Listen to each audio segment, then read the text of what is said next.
The Checkpoints is presented by pharmaceutical company GM Pharma.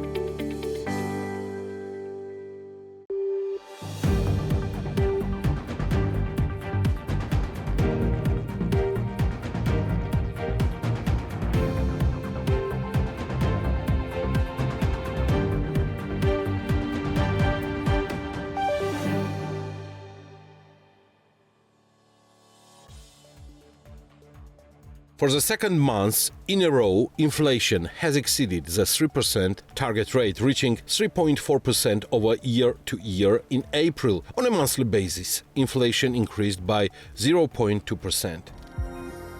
The maximum prepayment fee for transferring a loan from one financial institution to another has been reduced to 0.5%. Starting May of the 1st, individuals and legal entities with total obligations under 2 million Georgian lari will only be charged a 0.5% fee when repaying financing loan early, down from the previous 2%.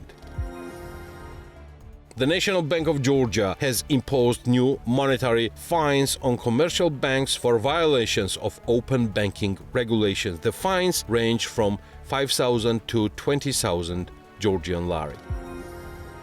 In the first 3 months of the year, the combined net profit of 19 commercial banks in Georgia amounted to 748 million Georgian lari, which is 33 million Georgian lari more than in the same period of the last year. Of the 19 banks, 13 ended the January-March period with a profit, while 6 recorded losses. As of March, total bank loans reached 63 billion Georgian lari, while deposits grew to nearly 58 billion Georgian lari. Compared to the previous months, credit volume increased by 832 million Georgian lari and deposits grew by 11.27% year-over-year compared to March 2024.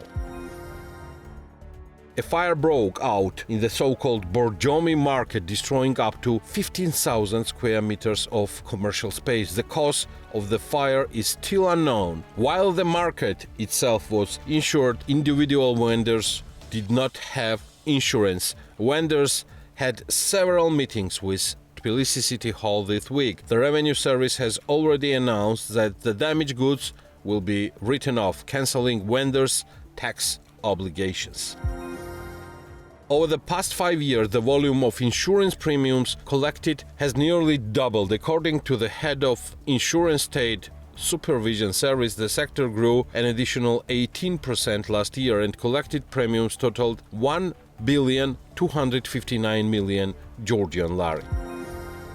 The government issued a decree to partially write off COVID-related fines imposed on clinics between 2020 and 2023 years. Medical institutions will be exempt from 75% of their fines if they cover the remaining 25% and cease any related legal disputes. Inpatient clinics have been granted an extension to submit their international accreditation certificates until June 15, 2025. The Ministry of Health issued the order on May 2nd. Previously, the deadline was May 1st. According to Reporters Without Borders, Georgia's media freedom ranking has sharply deteriorated. The country dropped from 103rd to 114th place out of 180 countries in the 2025 World Press Freedom Index.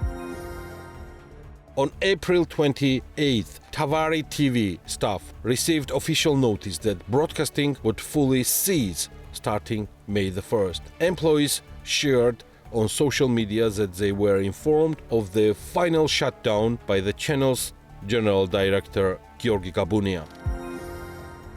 Makticom is raising prices on some of its unlimited mobile internet packages. According to the company's announcement, the new tariffs will take effect on June 1st. The changes will affect weekly and monthly unlimited internet plans. The first flight departed from Moscow's Vnukovo airport to temporarily occupied Sukhumi airport. According to Russian media, this is the first flight on this route in 30 years, operated by UVT Aero. The United States and Ukraine signed an agreement on access to Ukraine's natural resources. Kiev and Washington will establish an investment fund to attract global capital from Ukraine's reconstruction. The mineral resources will remain the property of Ukraine, and the Ukrainian state will determine where and how they are extracted. This is The Checkpoints. I'm Elena Guangelashvili, author and the host of the show, and the Checkpoints team is ready to sum up Business and Economics Week for you. ACT Research published a report. According to a public opinion survey conducted by ACT Research aimed at studying the economic outlook and spending priorities of the population of Georgia, it is evident that the expectation of an economic crisis is quite high among the public. More than half of Georgia's population, 56%, believes that a financial crisis has either already begun or will begin within the next 6 months. This prediction is accompanied by negative assessments regarding personal material circumstances. 36% of the population has seen a decline in their financial situation over the past 6 months.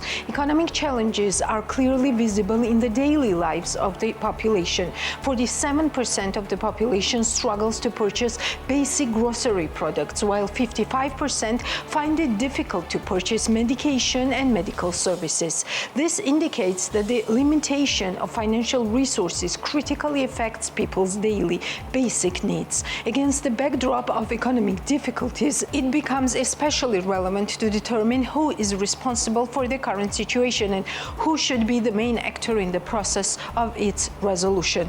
44% of the population holds the government responsible for the declining living conditions. This trend clearly indicates that the public perceives the government as the main decision maker and the primary force driving changes in the economic situation. At the same time, 29% take responsibility for themselves and note that they too have contributed to the current situation. Ultimately, it is clear that there is an expectation of economic downturn among the population, which affects their financial plans and spending priorities. The main focus is placed on essential needs for survival, while relatively non-essential areas such as travel, leisure, and entertainment become less of a priority, the report reads. The Checkpoints interviewed businessman Georgi Bachiashvili's lawyer, Robert Amsterdam. Amsterdam and Co. released an official statement that Bachiashvili's life might be under danger. Georgi Bachiashvili escaped Georgia after the dispute with Bidzina Ivanishvili. In Georgia, he was convicted of 11 years in prison in a trial which Bachiashvili's lawyers call a show rather than an act of the rule of law. Mr. Amsterdam, thank you for your time and thank you for taking our questions. First of all, what is the exact information that you have? Who gave you this information and where does it come from? Two separate intelligence services gave us the information. Our position is, quite simple, that we, because we represent an innocent individual wrongly convicted in a bogus show trial in a country where the judiciary itself is subject to sanctions for corruption, in a country where violence is a daily event against those who wish to engage in democratic dissent. Getting this information, I felt we had no choice but to make it public. Quite honestly, I can't provide the names, and I won't provide the names because this information is being given confidentially. I can tell you that I've practiced law for 45 years in some of the most difficult countries in the world, and I've never issued a press release like this. So you can take it from me that we treat this with a tremendous level of seriousness. What type of prevention is this to make it public, Mr. Amsterdam? We have top-level security advisors who told us that making this public would actually provide some safety to our client and friend, Mr. Bakiashvili, and that's why we're doing it. How is that possible? I mean, who can help Bakiashvili right now, and do you have any means to defend him somehow? Yes, fortunately, there are means to defend him, but given the present situation, we're not going to describe any. What we're trying to do now is not something that we can make public. What we can make public are the threats against his life, which we have. And obviously, if you go on the internet, you can see that the government of Georgia has been very busy engaging in a defamation campaign against him because they are rightfully embarrassed by their shameful conduct toward this young man. And, in fact, Georgia is covered in shame and covered in a catastrophic situation where its young people have nowhere to look for hope, given the stolen election and the behavior of the Georgian Dream Party. Who will be responsible if anything happens? We will provide that information as time goes on and the information becomes more clear. Certainly, our initial engagement is pointing fingers at people involved with the Georgian government. But I'm not going to say anything till all of this is confirmed. Did you receive any feedback from Georgia, Mr. Amsterdam? Did anyone call you from the official bodies? No, surprisingly, no one has called. And I say surprisingly because it should be a matter of concern that this is a death threat against a Georgian citizen, but we haven't heard anything, which again leads to some suspicion. But do you think the call will follow? Are you ready for that? I'm happy to receive a call. I've always been of the view that there have to be some fair-minded people left. But after what I actually witnessed, even during one of my days in court, I tend to think I was over-optimistic. I think the Georgian Dream has completely captured the country, and the leader of the Georgian Dream has, in fact, captured the party. So there seems to be, at this moment, very little hope. What should be going in Georgia after this statement, after your statement, Mr. Amsterdam? Do you think there should be starting some investigation? What should be inside the country at this point? I would think there should be an investigation. I would think, that would be in order. The problem is, given the nature of the threat, we would be very cautious in terms of what collaboration we could provide. So it would have to be an internal investigation inside Georgia. And as we said in our statement, this is information we've received. This is not the kind of information where you have 100% certainty, which is why I have not laid responsibility at any individual's feet at this point. We're simply saying that this is a very credible threat that exists, and our security people have advised us to make it public. Also, why now? I mean, what has changed since Bakiashvili's case? What is your analysis in this? Look, why now? We just found out, so we decided to immediately release the information. Why the government would engage in this contact ever is beyond my understanding, or why anyone, government or not, would engage in this conduct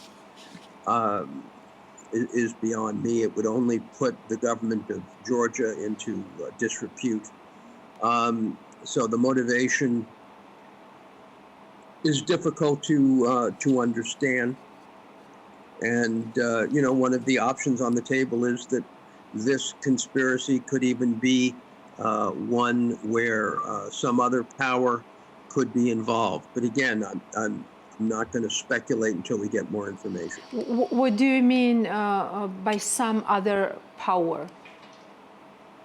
Georgia is at the fulcrum of geopolitical tensions. So there's. So do you mean Russia might be involved in this? I mean, what is your other power? I am saying to you that we can't point a decisive finger at exactly who is behind it, but we are conducting our own investigation, obviously, as well. But do you know what type of information can these forces or powers be after? I mean, and what type of information does Bachir have at this point? Look, you know, I am, again, not going to speculate as about whether it's concerning his information or his position. But do you have contact with Bachir at this point? Do you know where he's hiding? You know everything about him? Of course I have information. What implications this information might have? Well, obviously, tremendous implications. But let's be very clear. There was no trial of Mr. Bachir. There was a show. The judges were not judging. The prosecutor was not prosecuting. It was exactly like cases I've seen in Russia, where you're basically seeing a pantomime. There was no justice. There was just acting, and the new charges stem from the same thing. In respect to the charges, it's very clear they have the signature of Mr. Ivanishvili. He is obviously an individual who is both paranoid and driven to unlimited means in terms of attacking opponents, as I witnessed in court and as we've seen from this ridiculous judgment. The evidence is very clear that he controls the judiciary. The evidence is very clear he controls the prosecution. And what that tells you about the threats that I've outlined, I leave to others. And again, you know, I say to you, we will continue to work with local counsel on his defense to the extent we're allowed. And we will continue to operate internationally, seek to sanction those who engaged in this conduct in Georgia. But do you think you might be summoned to Georgia for some kind of investigation, and what will be your position on that? I mean, how does that work? Well, you know, to be honest with you, I would not anticipate that I would respect any summons or subpoena that would come out of the Georgian prosecutors, because again, I shouldn't call them prosecutors, and I don't want to call it a court. This follows this theory I talk about, the presumption of regularity. These people are not prosecutors. This isn't a court. They are actors. They're not Tom Cruise, but they're actors, and they're all playing a role in a phony, bogus attempt to look like a real government. But Georgia doesn't have a real government. Georgia has a one-man sultanate going on right now. And all of this other stuff that you see in Georgia is fabrication. There is no justice. There is no government that isn't directly under the control of Ivanishvili. So what is your strategy at this point on Bachirashvili's case, Mr. Amsterdam? I mean, what are you doing now? What are you working on? Our strategy is to continue to delegitimize the bogus conviction and charges, and to work with governments that are actual governments to see if we can obtain some form of justice against these actors who have perpetrated these phony charges and phony convictions. So are you engaging with like Georgian judiciary as well, or is your work outside Georgia? We are working outside Georgia, but we will, of course, continue to collaborate with local counsel. And also my last question, thank you for your time. Do you think there will be, what the audience got from our conversations? Are you leaving more questions than answers at this point? And what is the reason for that? Well, look, to be very frank with you, we know a lot already. We know that Georgia has engaged in this ridiculous persecution of Bakiashvili. We know that they staged a bogus trial. We know that they engineered further charges at the behest of Mr. Ivanishvili. So, to be honest, those are facts. The information that I've had from these agencies, these intelligence agencies, this is what they are telling us. Our security people have suggested that we come out and make the statement public. And can you name the countries and the intelligence? No. I'm not going to name the countries. I'm not. We are very much in their debt for providing this information. So we are not going to jeopardize obtaining further information by revealing sources. So at this point, our viewers either trust you and the work that you've done, or not, because no more arguments or statements can be provided because of the security reasons. Look, our situation is very simple. We are doing this not to try to convince anyone that we're right. We are doing this with only one goal, which is to protect the life of a brilliant member of Georgian society. That's what has guided us, and we're not out to convince anyone. The phony show trial convinced everyone. The repression and the blood in the streets convinces everyone. The behavior, the illogical behavior of Ivanishvili and his speeches in April, I don't need to convince the Georgian people of the paranoid nature of their leadership and the corrupt immorality of what's happening on the streets of Tbilisi. I don't need to convince anyone. It's there for all to see. What else was new in business this week? Natia Taktakishvili will tell us more. Company Dadiani Invest, owned by Ilia Tsulaya, the founder of Arki Group, has acquired 270.288 square meters of real estate in Tbilisi. The asset includes the territory of a former railway carriage repair factory near Tsotne Dadiani Avenue.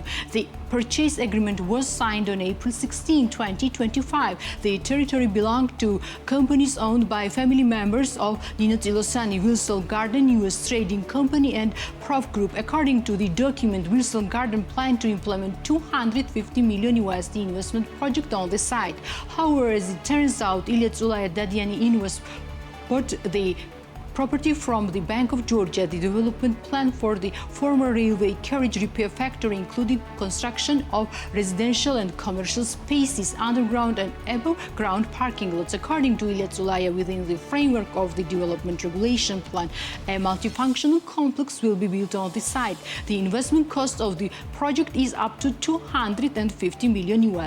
As of the public registry, Ilia Tsulaya remains the owner of 92% of the company. A 5% share is owned by the joint company Gravity Investment, founded by businessman Koba Chekurishvili, and 3% by joint stock company Letterman, founded by Tina Barbakadze.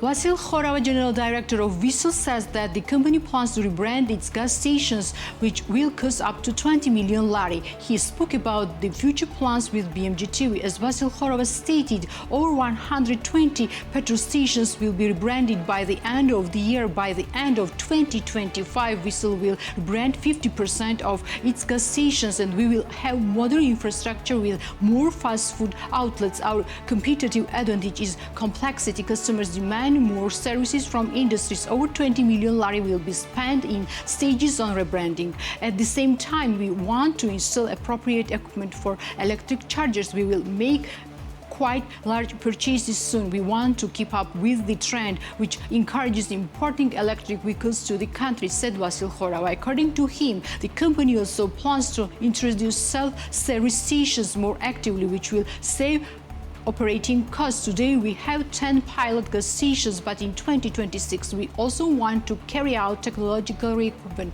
thus providing self-service on larger scale and transforming them to technological processes. This is our future plan, said General Director of Visel. Hotel management company Collection International is expanding on the Georgian market and adds new facilities. The company's regional director, Ketevan Mikashavidze, spoke to BMDG about this. In particular, according to Mikashavidze, the company plans to open another hotel in Kakheti region. In addition, as she says, projects suspended during the pandemic are gradually returning to the active phase. This year, we plan to open a hotel in Kakheti region. It's also gratifying that projects suspended during the pandemic are gradually returning to the active phase and development continues. In addition, this year the construction of a branded hotel under our management was also resumed in Borjomi. Our goal is to master Georgia's all attractive locations, Ketevan Mikashavidze said. Hotel Collection International is headquartered in Madrid, Spain. Currently, Hotel Collection International manages about 15 hotels in Spain and Georgia under various brands, including DoubleTree by Hilton, Holiday Inn Express, Holiday Inn Indigo, Ramada by Windham, Ramada Resort and others. The chairman of Supervisory Board of ICR Group, businessman Kaha Kazaradze, declares that Q1 has been quite difficult for the retail business and he assumes that the second quarter will be even harder. As Kaha Kazaradze told BMG TV, ICR Group had 10% less sales between January and March. The first quarter was quite difficult. We had a 10% decrease in sales compared to what we planned. I think the second quarter will be more difficult for sales, said Kaha Kazaradze, noting that the problem for businesses is the population's reduced purchasing power. Inflation is rising and population's income is decreasing. We also record the influx of customers into stores, which is quite reduced, said the businessman. As the chairman of the Supervisory Board of ICR Group said, the tourist share has also changed in Georgia's trade sector. More low-budget tourists are coming to the country and spending less. Since we are a small country, we should choose quality and not mass tourism, which ultimately does not leave much income except for traffic, said Kaha Kazaradze. ICR Group is one of the largest companies in the retail business in Georgia. The company began operating in Georgian market in 1993 and currently has about 1,000 employees. ICR Group represents international brands of shoes, clothes, accessories, furniture and food establishments. Park Hotel, which owns hotels in Borjomi and Tsaltubo, must build a hotel complex with at least 30 rooms in Surami, specifically in Chumateleti, by February 2027. The company must invest at least 3 million lari, according to a decree published on the government administration website. As of the agency, in 2020, non-agricultural land plots and buildings located in Chumateleti Khashuri municipality was transferred to Park Hotels through a direct sale. The total area of the land is 100,000 square meters, for which the company paid 500,000 lari. Park Hotel was founded in 2014. The company is managed by the Hotel Crown Plaza Borjomi Resort and Spa. 100% shareholder of the company is Marika Ugrechelice. Company Agrokizere is building a farm near the village of Norio in Kardabani municipality. As the company's founder, Pekka Gonashvili, told BMG TV, more than 2 million lari has already been invested in the construction of the farm. Pekka Gonashvili says that due to the high demand, they plan to sell the meat mainly on the local market. As he notes, the cows for the new farm were brought from Kazakhstan. Nina Chubinidze, general manager of Hotel Shota Rustaveli, says that during the low tourist season, 5-star hotels offer such low prices to guests that they even compete with 3-star hotels.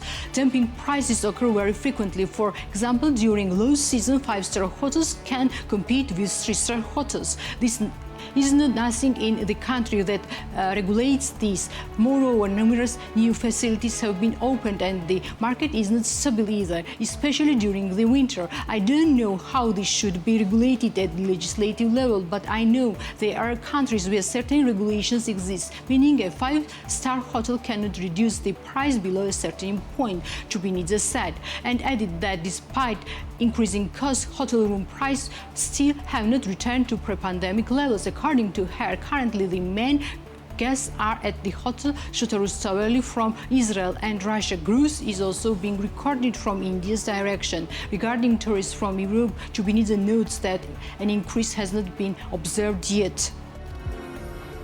Itabani Winery will offer agro-tourism services from May 1. Rati Kochlamazishvili, founder of Family Winery, told BMDG. According to the founder of the farm, they have already received advance bookings from both local and international visitors. More specifically, tourists from Germany, Switzerland and Poland are interested in spending time in Itabani. We have international bookings from Switzerland, Germany and Poland. We are mainly focused on European markets. Itabani will offer customers agrotourist farm tours.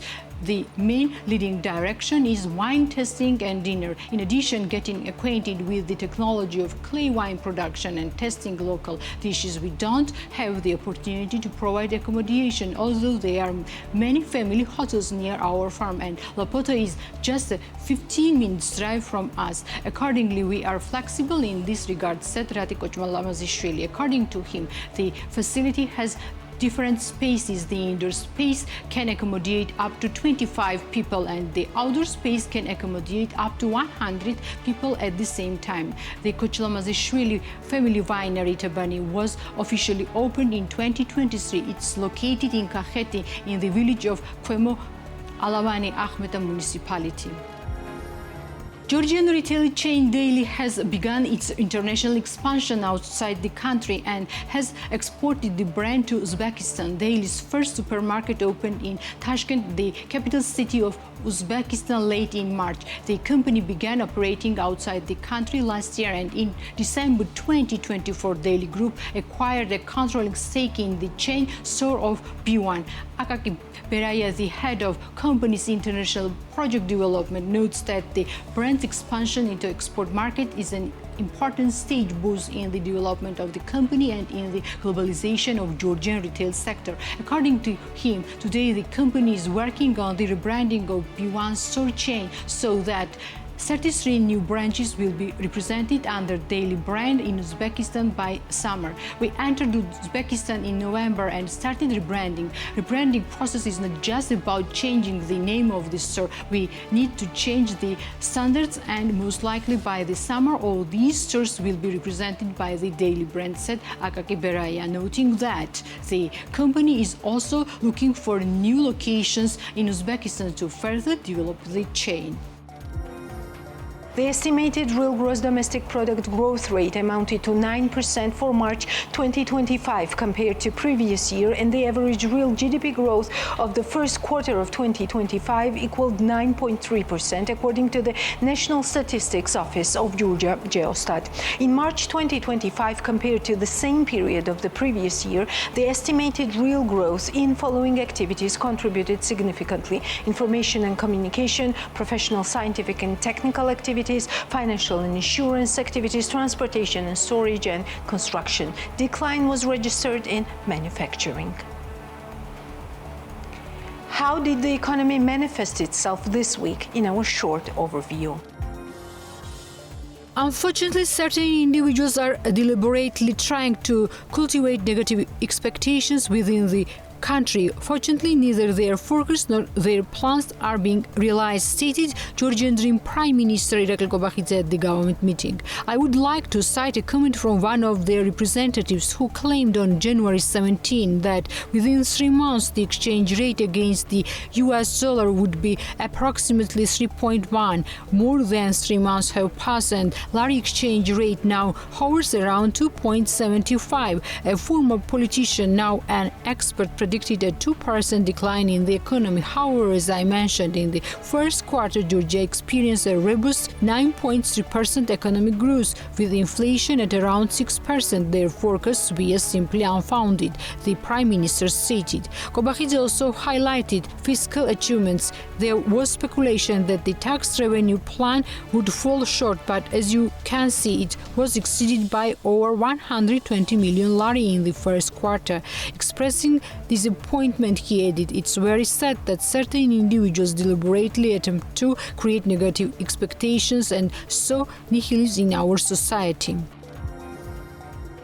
Georgian government is offering preferential terms to medical institutions that face operational deficiencies during COVID pandemic and carry outstanding financial obligations, announced Health Minister Mikhail Sargioladze. The minister clarified that the total amount of these liabilities amounts to 26 million lari. Under the current proposal, if medical institutions cover 25% of their debts, the remaining balance will be written off. According to Sargioladze, medical institutions are encouraged to apply to the government for further discussions.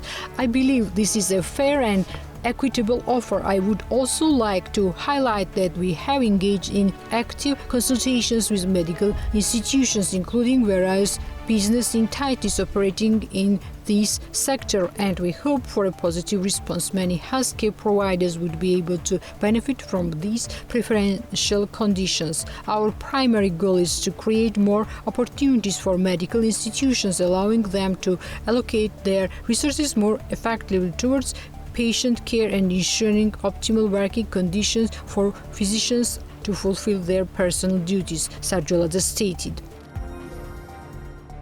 Engaging in dialogue with our key partners is of utmost importance to us because, frankly, our ties with the US were not at the desired level, particularly during the final period of the previous administration, stated Georgian Dream First Vice Prime Minister Levan Davitashvili during a briefing following a government meeting where he discussed his recent visits to the United States. Davitashvili emphasized the need to change and improve this situation. He highlighted that both Georgia and the US are pragmatically committed to developing closer, mutually beneficial relations.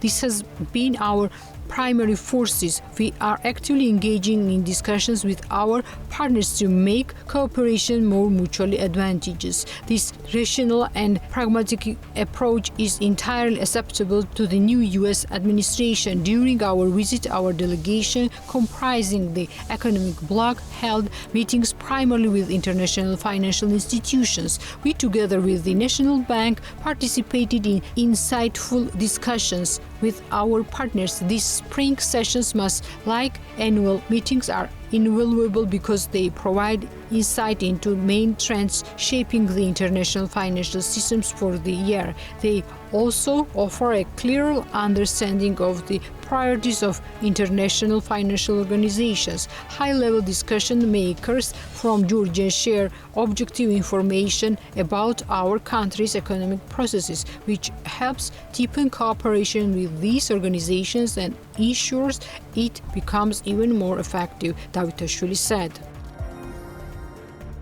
Within the framework of the 2025 spring meeting of World Bank Group and the International Monetary Fund in Washington, Governor of National Bank of Georgia, Natia Turnava, participated in a meeting of women central bank leaders from various nations. The meeting was dedicated to gender issues in Europe and Central Asia region, women's financial inclusion in society and economic activities, including their role and women's empowerment. Natia Turnava informed meeting participants about the ambitious steps to empower women. She emphasized that 54% of National Bank's high and middle management and 5 out of 9 members of the supervisory board are women. In 2020, we implemented a financial educational portal, and in 2023, we approved an updated version of the National Financial Education Strategy. In both documents, women represent a priority group. We are also actively working to improve corporate governance through the updated Corporate Governance Code. We have introduced gender quotas for supervisory boards of commercial banks and microbank, noted Natia Turnava. According to her, the National Bank's strategic approach aims to eliminate the gap in access to finance for women-led businesses and gender wage disparities in the sector. Construction of a modern standard animal shelter is set to begin in Gdani district, Tbilisi Mayor Kakhakaladze announced during a municipal government meeting. According to Mayor, the issue of animals remain a challenge for the city and a concern for its residents. Although the Tbilisi Animal Monitoring Agency actively conducts spraying and neutering surgeries, the animals reproduce rapidly and our current shelter cannot keep pace with the growing numbers, he explained. Kaladze also highlighted that cases of pet owners abandoning their animals on the streets are alarming, common, significantly contributing to the rise in stray populations. He emphasized that the new shelter would operate 24 hours a day and would be equipped with a laboratory, surgical unit, post-operative care facility and other necessary infrastructure. 2,358 permissions were granted in January-March of 2025 for the construction of buildings with a total area of 2,591,000 square meters, according to the National Statistics Office of Georgia. Note that 75% of the all permits have been issued in 4 regions of the country, namely 47.4% in Tbilisi, 12.9% in Kemo-Kartli region, 8% in Tskheta-Mtianeti region and 7.2% in Kakheti region. It should be noted that in January-March of 2025, permissions were issued for the construction of multifunctional residential complexes, trade facilities, hotels, industrial enterprises, objects for agriculture purposes and other buildings. 698 objects with a total area of 655,000 square meters were completed in January-March of 2025. More than 2/3 of completed constructions are distributed among 4 regions of the country, namely 32.5% is located in Tbilisi, 14% in Tskheta-Mtianeti region, 11.3% in Kakheti region and 9.3% in Shida-Kartli region. Wizz Air has officially resumed direct regular flights between Tbilisi and Madrid. The flight from Kutaisi Davit Aghmashenebeli International Airport took off on Tuesday, April 29, carrying 230 passengers. The airline will operate Tbilisi-Madrid-Tbilisi flights using an A321 non-aircraft, scheduled twice a week on Tuesdays and Saturdays. In addition to Madrid, Wizz Air also offers flights to Barcelona. In the first quarter of 2025, a total of 2,988 Georgian passengers traveled to Spain. Currently, 6 airlines provide direct regular flights from Davit Aghmashenebeli Kutaisi International Airport to 32 destinations across 18 countries, with 24 of those direct routes located in Europe. Furthermore, starting June 3, the airport will welcome a new destination, Lyon, France. That's all for today. We will meet next Sunday, but before that, check us out on bm.g. Follow us and take care.